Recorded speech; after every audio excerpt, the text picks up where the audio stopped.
I own a lot of crap, so, a few weeks ago, I started making weekly dumps to my town's donation dumpster. At first, it went well. At first, most donated stuff goes right to the landfill, but I somehow convinced myself I was doing the community a huge favor. Someone's going to love this 20-year-old cassette tape of Disney songs, and this unidentifiable laptop charger. Yeah. It was on Sunday that things got weird.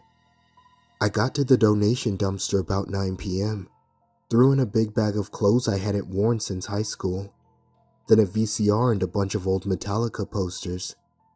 My wife even came along and threw in a few jeans.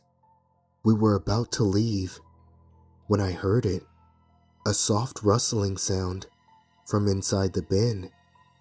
Did you hear that? Yeah, my wife replied. The sound continued, soft and probing, as if small little feet were padding through the clothing, searching for food.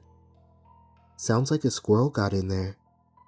I stared at the opening, a pitch-black rectangle, totally unpenetrated by the light of the street lamp above. I hope I didn't injure it with the VCR, but the rustling didn't sound offbeat, like it would from an injured animal. It was uniform, just a soft padding sound around the bags and clothes, barely audible through the metal walls.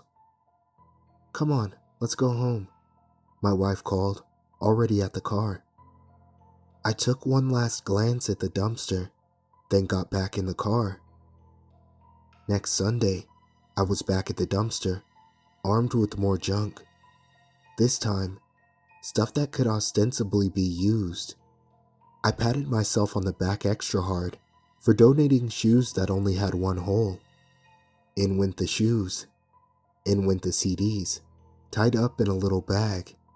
In went another gigantic bag of clothes.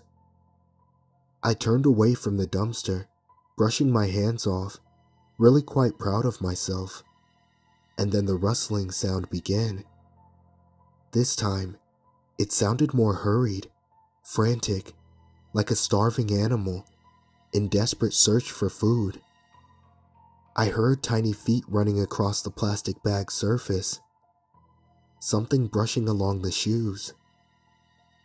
I think it's still in there, I told my wife. What, the squirrel? What if it can't get out? Now that I thought about it, how could the squirrel get out? The walls were smooth metal, nothing for the squirrel's claws to hook onto. Maybe it could take a flying leap when the junk got high enough, or escape when the dumpster was opened and emptied. But when would that be? It could starve to death before then. I think we should help it, I said. Okay, how? I glanced at the surrounding forest. Deep shadows gathered from under the trees, and I couldn't see far past the tree line. I'm gonna grab a stick. I walked towards the woods. It was silent, eerily so. Not even a soft rustle of wind through the trees or leaves, or a stick snapping from a deer. Just silence. Not wanting to venture into the forest, I reached up and snapped a branch off the nearest tree. I'll put this in, then the squirrel can use it to climb out. That proved to be easier said than done. However, the hole was recessed back into the metal, and the stick wasn't that long. I leaned my body up against the dumpster, then threaded the stick through the opening. I didn't feel the end of the stick hit the pile of junk yet, so I extended my arm all the way, my hand inches from the opening.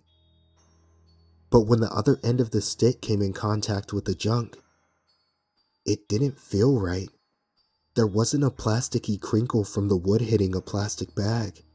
It didn't give easily, like if it had hit clothes, but it wasn't completely unyielding either, like hitting a VCR or some other electronic.